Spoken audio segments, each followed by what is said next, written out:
আসসালামু আলাইকুম। আমি চিড়িয়াখানায় ঘুরতে আসছি, তো এসে ভিতরে ঢুকে একটু গরম লাগছিল, তাই আইসক্রিম নিয়েছিলাম খাওয়ার জন্য। আইসক্রিমটা দেখেন কি পরিমাণ রং ব্যবহার করছে, দেখেন আমার হাতে এখানে লাগছে, দেখেন রং।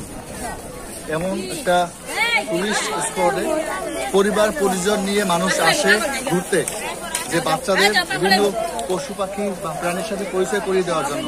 কিন্তু যখন আপনি আপনার সন্তান ঠান্ডা আইসক্রিম দেখে খেতে চাবে, তখন আপনি কিনে না দিয়েও পারবেন না।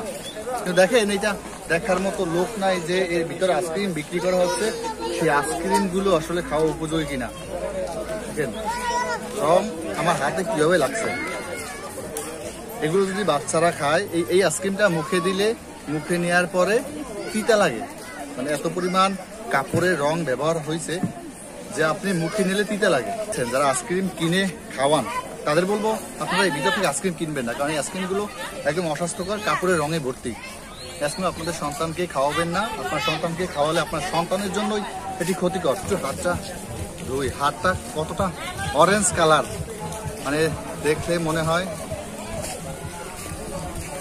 দেখেন কতটা ক্ষতিকর দেখতেই। দেখেন আমি পানি দিয়ে ধোয়ার পরেও হাতের রং দেখেন, এটা কোনোভাবেই খাবার রং হতে পারে কিনা। এগুলো এখানকার যারা ঘুরতে আসে তাদের বাচ্চাদের কিনে খাওয়ায়। এগুলো পেটে গেলে কি হয় চিন্তা করেন, বাচ্চারা কেন অসুস্থ হবে না, মানুষ দিন দিন বিভিন্ন মরণব্যাধি রোগে কেন আক্রান্ত হবে না, তারই প্রমাণ এই আইসক্রিমগুলো।